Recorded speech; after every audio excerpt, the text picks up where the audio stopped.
welcome back to Conversations from the Hearth. Today we are joined by another very special guest. This is Grandmaster Eric Lino. He's up in North Carolina. Grandmaster Eric has, many accolades in the martial arts. He's an 8th degree black belt in Hapkido, 7th degree black belt in Taekwondo, 4th degree black belt in Kuk Sool Won, and recently got his brown belt in Judo. Judo. Okay, yes. He also teaches different disciplines and styles as well, such as kickboxing. And I'm excited to learn a little bit more and dive into some of those accolades and just kind of get to know you a little better, sir. Yes, this is our first time meeting, and it's a big honor for us. Yeah, I've heard a lot about you through the grapevine and things like that, and I just wanted to kind of sit down. No, only good things. But I wanted to sit down and get to know you a little bit. Maybe you can tell us and our viewers how you got started in the martial arts and kind of where you're at today. Absolutely. Well, I started over 40 years ago at a place called Glenside Shotokan Karate Club. That was the first style of martial arts I did was Shotokan. I did that for 6-7 years. The early, mid 80s till about 89. I did that, and back in the 1980s, kids there was no kids that were black belts. There was never a black belt kid, so I didn't make it to black belt in Shotokan. But my parents divorced when I was 2, so in '89, my mother we moved up to the Poconos of Pennsylvania, and up there is where I was introduced to Hapkido, and I never looked back. I started Korean martial arts in '89, and I just never went back. Nice. So you've been doing that for like 40 years. Since 1989, so 36 years I've been doing Hapkido. Wow. With the Shotokan prior to that was about 6 years, so Sure. 41 years. Yeah. And did that travel around to learn your Hapkido, or was it mostly at one location? No, mostly one location. But after my instructor, who he's recently back, but I think he went back to Korea again. But I think because he was hit a couple years back, his body was physically hit by a car. What? Yeah. He was in his 70s. He was hit by a car and still was still going. But he feels the. It's one heck of a break fall. Yeah, right, exactly. I should have seen the car, yes, sir. But he feels that the medical, at least I guess for his opinion, the medical systems are better in Korea. So he's had a couple of operations here. And it seems they just keep messing him up more and everything. So he's been dying to get back to Korea to see a Korean doctor. And I think that's where he's at right now. But anyhow, I was with him mostly, but then he left for a while before. And then I was teaching. Then I was learning under one of our highest students, Grandmaster Code at the time, which was Grandmaster Vince Perduto. And then I moved back down to Philadelphia. And then I was training under Grandmaster Tae-Soo's son with the Korea Hapkido Federation. Nice. But Grandmaster Sun Bokko is my main instructor, so I consider my main instructor. Nice. Yes, sir. Nice. So, We have been working with Chung Soo Lee. I don't know if you're familiar with him. Oh yeah, I'm familiar with the name. Yeah. Very, very good.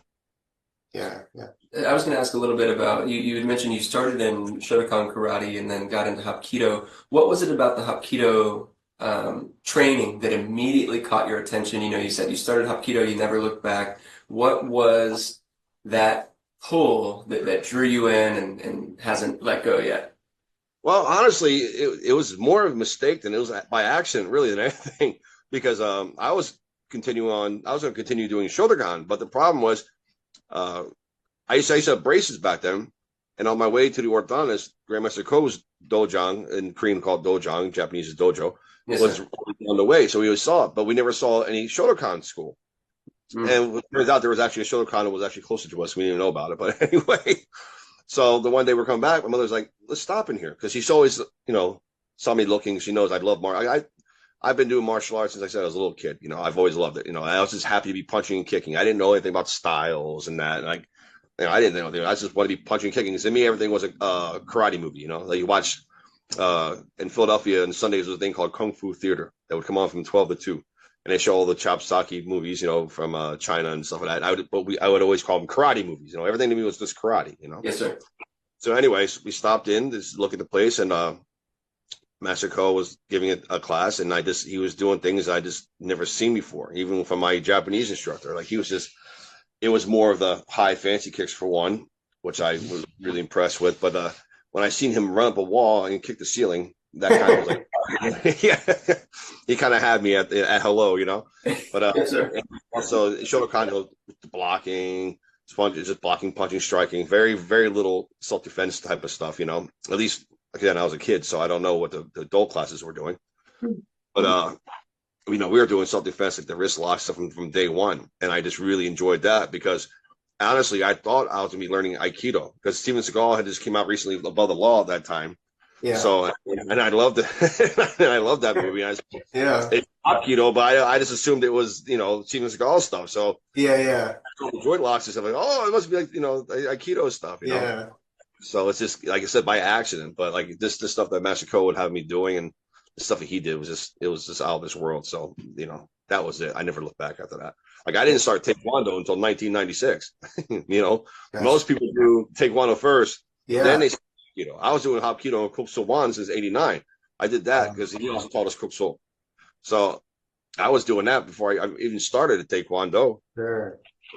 Well, they all kind of came out of the same movement, like a sort of martial arts renaissance in Korea.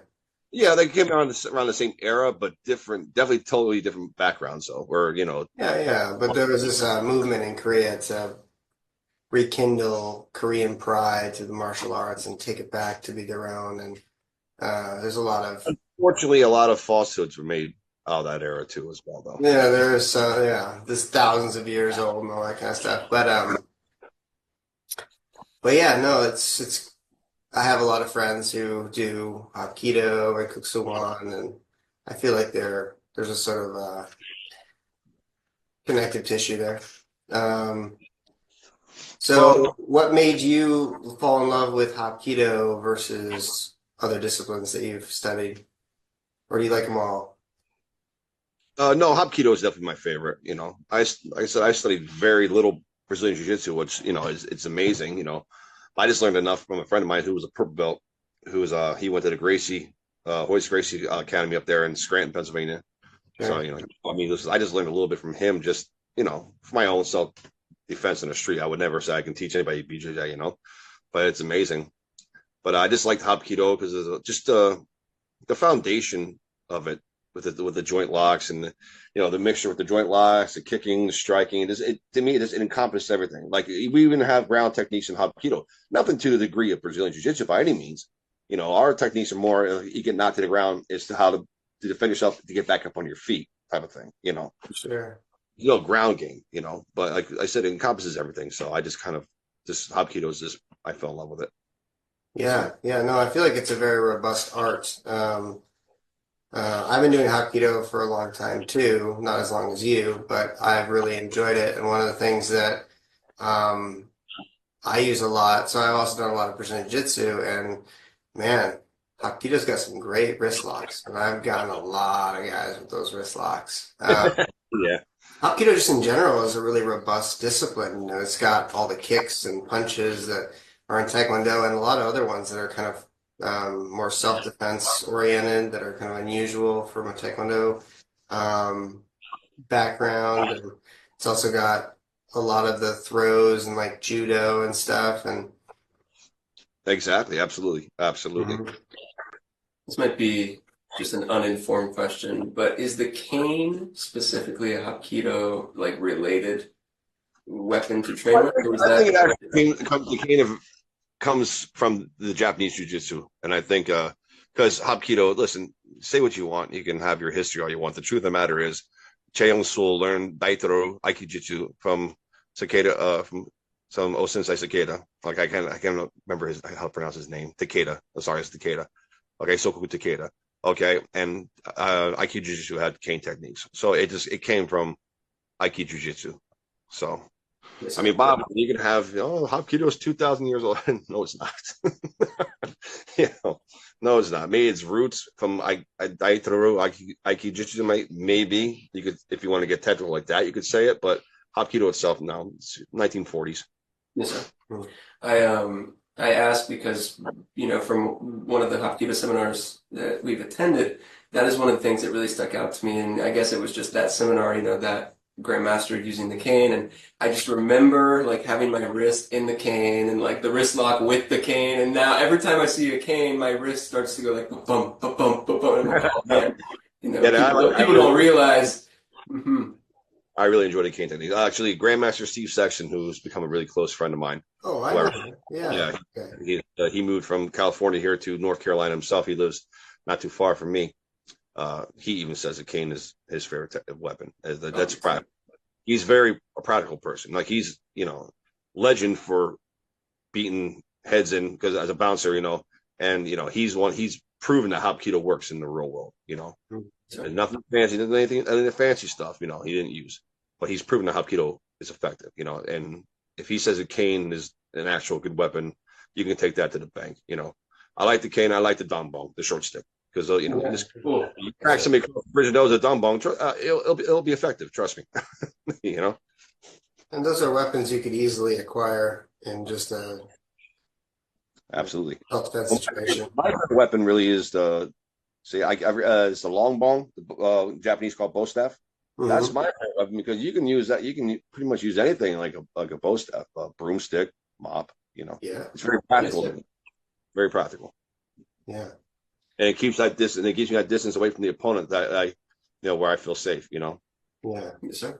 So, I have some friends who do Kuksuwan, and I've trained with them, and I think there's a lot of similarity between Hapkido and Kuksuwan. They're both very diverse arts. How would you compare and contrast them as someone who has a lot of experience in both? Boxo one is Hapkido with a little bit of kung fu in it. That's it. Farango is Hapkido with some kung fu in it. That's it. Farang Musu, Hapkido with some kung fu in it. That's all it is. It's all Hapkido.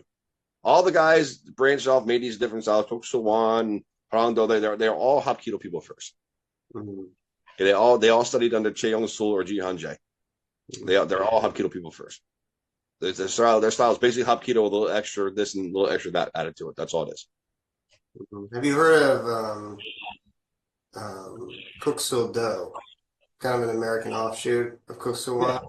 yeah. It's Hapkido, American offshoot of Hapkido with a little bit of the added kung fu stuff to it. Yeah. Koksul Kwan, actually, Koksul Kwan Hapkido was around before actually Koksul One, and I Mhm. have a good friend who's like the head of the Koksul One out in California, named Grandmaster Mike Dunchak, and he Mhm. can explain it better. But yeah, like there was Koksul Kwan before Koksul One even so, Mhm. and it's called Koksul Kwan Hapkido. That's what it's called. Yeah. Well, I mean, yeah. Wan and Kwan are basically the same word, so that makes sense. Yes, sir. Yeah, I like hearing the history and the kind of like the ancestral roots of the arts and the disciplines and how, oh, okay, well, here's this person and here's their branches and oh, like we can trace back, trace back, trace back. I wanted to ask too, so you had mentioned the school that you're currently operating, Tigers Black Belts.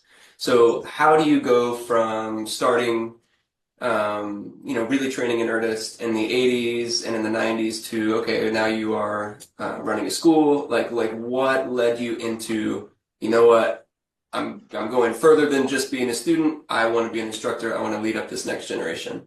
Oh well, I've been teaching for many years. Like Yes, sir. I taught for my instructor. I've taught for other schools. Like I've been teaching for many years. I just never got around to just ever getting my own dojo. I just, for one, I didn't want the hassle of it, you know. And plus, I'm not very good at money, so I don't even know how to start a business. So, but I've taught for many people. And I've taught for many many years. Like I said, I've been teaching since the early mid 1990s. So I've been teaching for quite a while, And if you teach, it makes you a better martial artist. In order to become a better martial artist, you got to teach. That's how you Absolutely. become a martial artist by far. But I've also, I studied, I taught Hapkido techniques in Amerikick Studios in Philadelphia, which is a big Kempo. They're like a big Kempo Hmm. chain of schools. So I learned a little bit of Kempo from them. I also studied Shorin-ryu and Aikido under Hanshi Carl Long in Sakura Martial Arts in Kingston, Pennsylvania. So I've branched off in other things and tried other things.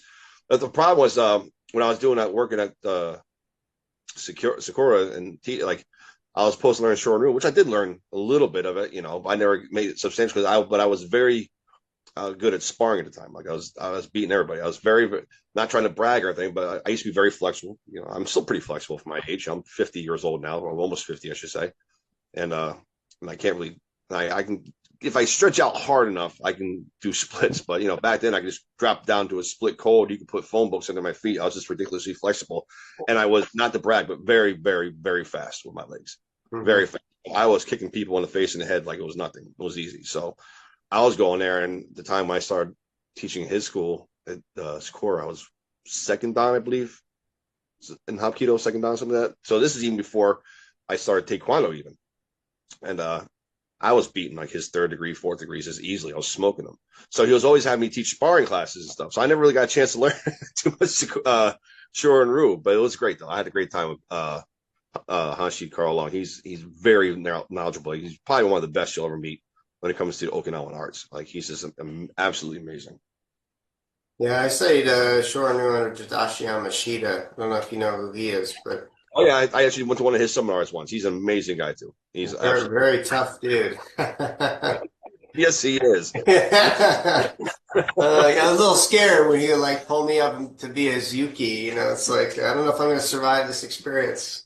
Yeah, he's definitely a scary individual for sure.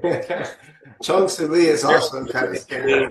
I tower over him in height, but I felt like 2 feet tall next to him. Yeah, yeah. But it was always fun. That was a different time too in martial arts. Like everyone was like that. Well, Grandmaster Tashi Yamashita is probably one of the best in the world. Like one of the top 5 in the best in the entire world. I mean, he's that good. People don't understand, but realize how good Grandmaster Tadashi Yamashita is. They think because they see him in movies, he's just another one of your movie martial arts. Like, no, this guy's a martial artist, movie actor second, martial artist. Yeah, I mean, yeah. He's been like a lot of Hall of Fames and stuff, and yeah. So where are you headed with your martial arts journey? I just in the last few years, and I don't want to blame it on social media, but I don't think social media has helped. And I can be, like we say in Italian, a bella figura. I can make a bella figura out of myself sometimes, which like a show off, and I can be sometimes a little, not meaning to be, but I just know, I know I can be sometimes a little boisterous, a little hot-headed at times, and I just really started seeing all this infighting in the martial arts community, but in the Hapkido community, even more so. And like I said, I sometimes my brain says shut up, but my mouth just talks anyways. Tell us about it. Yeah. Tell us about it because that makes for a great podcast. You're speaking, you're preaching to the choir here because that's kind of near and dear to my heart. I feel like we've always been at each other's throats, but it's gotten worse. And it's always like, oh, I would never fight those karate guys because if I did, I'd kill them. And the karate guys, I never fight those taekwondo guys because if I did, I'd kill them. And it's like, hey, you guys are basically very similar disciplines. It's like, get off your high horse. Yeah.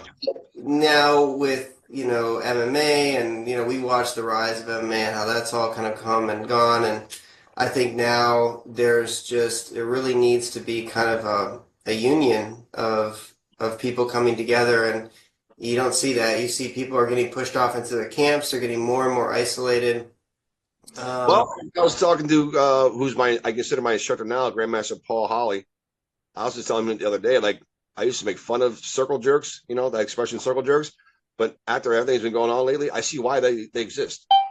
I see why they exist because it's really hard to actually find people you can really trust and connect with. It's like, especially when you have people who have a different agenda that act like they're a friend of your face, but behind your back they're sticking it to you. Sure. Like there was somebody, like I'm not going to mention his name because there's still a little bit, not on my end.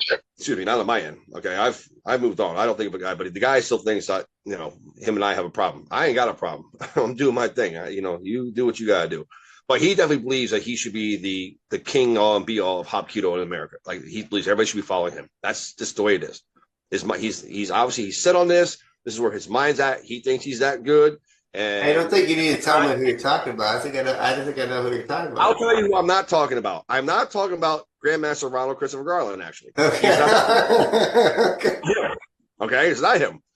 Now, him, I mean, listen, you can say what you want. I know him personally. Okay, you can say what you want about him as a person, but there's no denying that man's skill. Oh That yeah. man, He came to one of the seminars we were at. Yeah, I met him. there's no denying. I mean, he's out there as a person. Yeah, I admit that, but there's no denying his skill. But he's not the one I'm talking about. But again, I'm not going to mention name. But this guy just thinks he should be, he'll say, no, I don't. But it is. I'm not the only one that sees it. Everybody sees it, Mm-hmm. Anyways, he thinks there's still some kind of beef going on. There ain't no beef. I don't have no beef. I've blocked him on everything possible on social media, But he still thinks there's a beef. So because of this nonsense, all this nonsense has been going on, me and Grandmaster Holly pretty much have left the Hapkido community. And we had started, it happened a couple years ago, and we started a system called the Tanghab Kwan Hoshin system of self-defense, okay?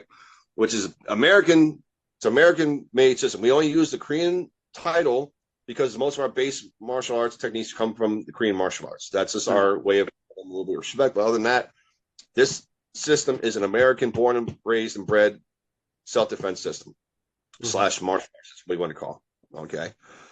So, I mean, I'm not even really involved in the Hapkido community anymore. I'm not trying to be. And there's still people that are still like attacking me. So that's why I was kind of trying to get the point to where I understand now why there's these circle jerks. I get why they have them. It's just because people. And the guy I'm talking about, I'm not going to mention his name. I considered a brother at one time. We were very close at one time. Then to come to find out, he was never my friend. He was just trying to butter me up to follow him. That's all it was. Unfortunately, Yeah, it's always hard. And, martial arts is the kind of thing you can do your whole life. And so you have these very long-term relationships with people, and you get to see the good and the bad. And I think that's why it's important to, remember everyone's human, and, people make mistakes, and, sometimes, I say stupid things. Sometimes the other guy says something stupid, and we need to be able to come back together and mend fences. That's, I think, one of the most important things is being able to go back and fix an old relationship. I think it's kind of the mark of a great friend is someone who's able to do that. But it's hard. It's really hard sometimes, and especially if it turns into like a mob mentality kind of thing, then it can be challenging.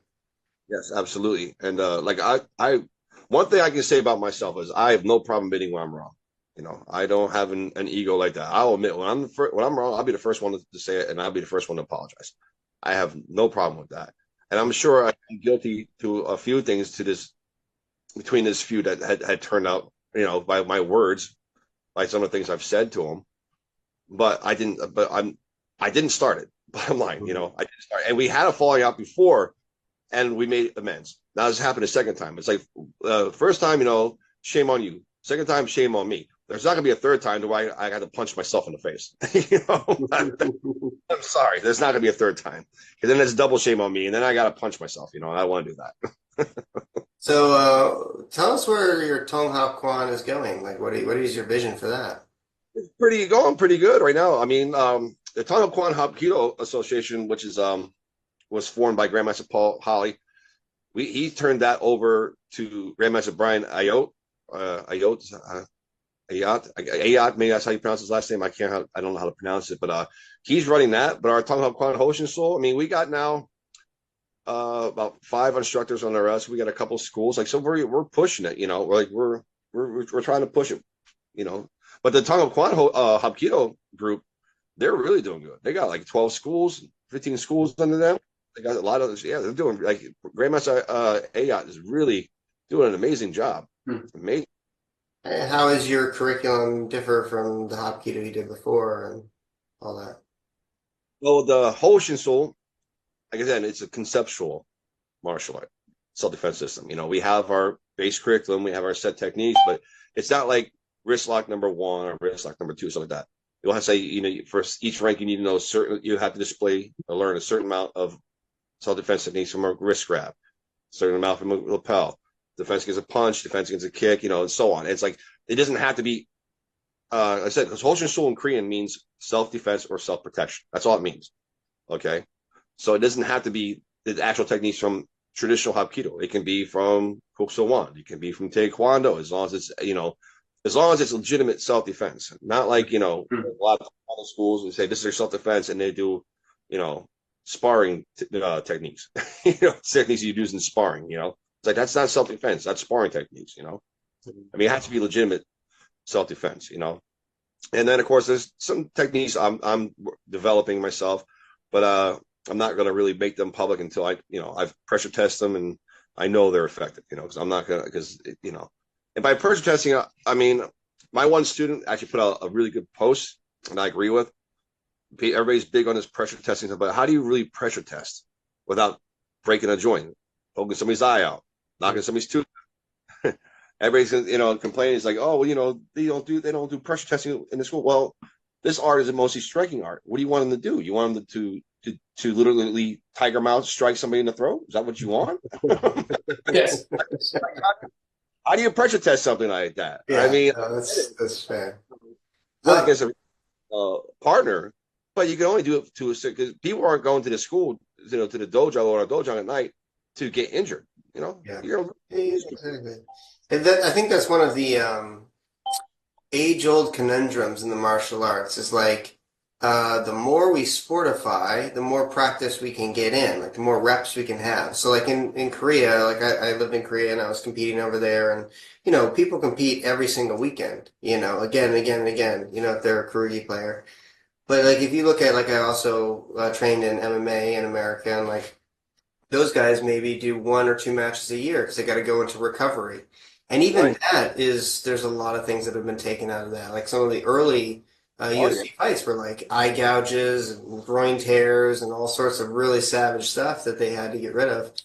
And I think it's kind of like trying to find that balance where it's like we want it to be as close to reality as we can get, but we'll never be able to get exactly there. So you also need to go beyond the sparring and practice those techniques.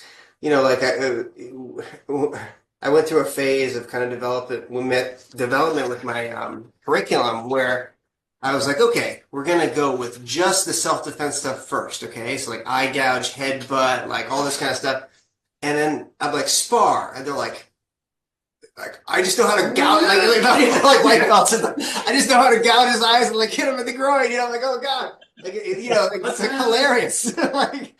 So then you have to be more balanced. You're like, okay, because even a palm strike is kind of dangerous because your fingers can go in their eye. So like a punch, even though a punch is more likely you're going to break your hand, so palm strike's better for self-defense. If people are palm striking each other and sparring, it's likely they're going to hurt each other. So it's like finding this balance is really interesting. Exactly. That's why, like, I try to tell people, like, it's easier to pressure test in like Brazilian Jiu-Jitsu, Yeah. or you're grappling, you're on the ground, you're rolling. Okay, it's easy. You can go rough there. It's a more safe environment as opposed to a striking art standing up.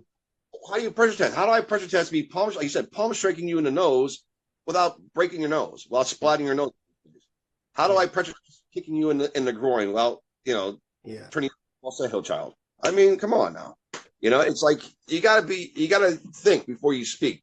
That's the problem. Two people are like, oh, you don't pressure test. Okay, come to our school. Let me punch you in the mouth and see if you're not going to sue me. Yes, sir. Yes, sir. Yes, sir. You're going to want to come back. Yeah. You lose all your students, and you'll get sued in the process. Mm-hmm. Oh, make a waiver.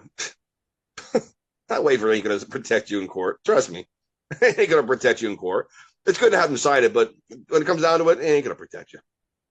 I was gonna jump in and say, when you're working with the newer students, and especially like the younger students, maybe like 10 to 12 years old, they've got that eye, and they look at you and they're like, what's really going on here? Like there's a certain age where they're like, yes, like let it all hit me, like I am yours, tell me what to do and I will accept. But there's another age where they start looking at you like, wait a minute. Mm-hmm. I got some questions here, and it's exactly what you're saying, like my little brother, for example, he's 7 years old and he'll just ask me questions. He's like, so what if I do this? What if I do this? And, like we're working a lot on control right now for the exact reason that you're saying is he's like, well, I want to hit fast, but I feel like if I hit fast, I also have to hit hard. And so we're talking like, okay, let's talk about the distinction between those two things. And, we'll practice, quickly, making surface level contact versus driving through. And it's just so fun. But when you see a technique that goes through the target, whether it's the paddle, whether it's the bag, whatever it is, I joke to the students all the time, well, I wouldn't want to get hit with that. You know what I mean? Like that's the pressure test that I need. Like I see the bag like fly to the ground, and I say, okay, if my body was there, ow, Yeah. that would do it. That would do it. See, I agree 100% there. That to me is, I believe, the pressure testing that we should do. Because if you constantly have your students control, I don't care what he tells you, you're going to react on the street how you train in the dojo, on the dojo. Now, if you're constantly pulling, they're going to do that. And they're going to want this tapping somebody in the face that's trying to attack them. They're going to be, what? You just tapped my nose. And they're going to just, clobber them. Okay. Have them go all out on the heavy bags, on the bags more, on boards or whatever, something where they can really hit hard. Okay. Make that become a habit. Obviously, they can't do it to each other. You can't. You can't have them go hard on each other unless you have a kickboxing gym. You get in the ring and stuff. Okay, but then again, that's another. That's the thing with rules. Has rule sets. You know what I mean? So it's not going to be the same thing for self defense. Now, don't get me wrong. On the street, a good right cross is better than any wrist lock, as far as I'm concerned. But it's still like in a regular like striking art, pressure testing. I mean, have them hit the bags. They don't have to hit each other. Have them hit the bags hard every day. Mm-hmm. Then they get each other to work on control. Because I always tell people, a control fighter is a very dangerous fighter. If I get like Bill Wallace, can take his foot and comb your hair with his foot. Imagine what he can do with that leg when he wants to hurt you. Mm-hmm. Yes, sir. Mm-hmm. I wanted to take a little step back. You had mentioned board breaking, and I think that's another thing that there's a lot of misconceptions about. We go out to festivals sometimes, and we meet and greet with the public and just our community. And one of the questions I hear all the time is this real? Is this real? And it's such an interesting question to me because what they're asking is like, this is fake, right? And we're always like, I mean, how real do you want it to be? Like, you want to try like. Well, I think people have the wrong sense of like why we do it. Yes, sir. Like yes, we're not doing it because we think that's someone's face and like it's just gonna stay there and we're gonna hit it. We're doing it because we're trying to build confidence in people and teach them to focus, and say, I'm kind of scared to break this brick. I don't know if it's moist. I don't know if it's dry. I don't know if it's too thick for me and what my power I'm capable of, but I'm going to do it. I'm going to go 100% even break my hand. And sometimes you do break your hand and sometimes you break through. And when you break through, either way, you teach yourself incredible indomitable spirit, which is what the whole purpose of board breaking or brick breaking or any kind of breaking is. But like, what's sometimes annoying to me is, you'll see, someone break their hand trying to break a bunch of bricks. And I'm like, badass. That guy's a freaking badass. But then like some dumbass will be like, oh, what an idiot. Like, why do you do that? It's like, no, he did that because he was showing his courage and his determination. Well, I look at it from the people who say something like that are the people who never have the guts to do it themselves. Oh, yeah. Yes, sir. They're very, like the keyboard warriors. They're very good. Like, I can't tell you how many. I used to get hot-headed when I used to get challenged online. I was always like, oh, you want to go? Then, meet me here, meet me there. I used to now just like, because 99.999.99% of the time, somebody challenges you, they're never going to show up. It's never going to happen. They're just, I think at this point now, it's just a troll at this point. I think they're just trolling. I don't think they have any, they don't want to fight. They have no intentions of fighting. Which I don't want to fight either. That's the last thing I want to do. Okay, but they're never going to show up. And it's a waste of energy anyway. It's just negative energy. But these are the people that will talk bad about you no matter what you do. I just put a post out recently, said no matter what martial art technique you display, there will be someone to say it won't work. Just ignore them. It's as simple as that. Just ignore it. Okay? Because no matter what, like I can Because Grandmaster Holly has a very good point. He says, if there was one martial art that was the be all end all of all martial arts, is better than anything else, wouldn't we all be studying that martial art? Why would it be all these other diverse martial arts? Why would we study all these other diverse martial arts if there's one style over here is better than all of them, right? You want to learn what's going to be the most effective, right? So I just learned to just ignore that stuff. I try to ignore it now, but you're always going to have somebody who's going to be negative and say, "Oh, what an idiot," or "What the boards don't hit back." Okay, Bruce Lee, we got it. Just that kind of stuff. You got to try to let's brush off your shoulder. There's that one comment, this comic that has been going viral on Facebook, and it's like a bunch of boards getting out of like I think it's like a UFO or something, and the boards like attacking Earth, and it's like, oh no. Have you seen that one? I have not, but I like the concept. Oh, I gotta find it, and maybe I'll post it in the link. I can't remember how it exactly goes, but it basically creates the picture that I was describing before, where it's like the board is attacking you, and that's why we have to learn how to fight it. It's like it's not exactly what's happening here. Yes, sir. Yes, sir. So, Board breaking, brick breaking, that's good for focusing and stuff like that. I'm not a huge person into breaking. I do it, with the students, because it's part of the curriculum and stuff like that. But plus the kids love it. Kids love breaking. Oh, yes, sir. I mean, they have a lot easier than we did when we were kids. So we didn't have these little thin boards. Yeah. No, my instructors, we had to get the thick boards like that, that thick, and we actually had to go to lumberyard and get the boards done ourselves and bring the tests and all that. Like, they weren't supplied to us or anything like that. But it's good. It builds confidence. Kids love it. It's fun to do. It's fun to break things with your hands. It makes you feel good about yourself. But I'm not really huge into it. That's it's got their things. Yeah. It's not like a huge part of our curriculum either, but it's something that we do that, at evaluation and things like that and demonstrations, it's cool. Absolutely. So sounds like you've got an exciting future ahead of you with your Tong Hap Kwan, and we're wishing you the best of luck with that. We'd love to have you come back on and talk about another topic in particular. I'm sure there's a lot of things a lot of thoughts you have on the martial arts. Is there anything you want to, discuss before we let you go today? I mean, we've really enjoyed sitting down and getting to know you a little bit, and sure our students have. Sorry, I feel bad. I should have prepared better for this, but this last couple of weeks at work, I've been straight working over 20 days straight. So I'm just kind of like my head's a little bit. No, I totally understand. Yeah. Last night was my first day off in like almost 30 days. So I got some good sleep, and I had to get up and teach this morning and stuff, and I'm just still a little tired. So I didn't prepare better. I should have prepared better, which is my fault, which I do apologize for. But I mean, I'll do this again, and I'd be much other stuff. Absolutely. Yeah. Well, it's been a big honor, and it's been cool to get to know you a little bit more, and we'll have to have you back on, another time and keep talking.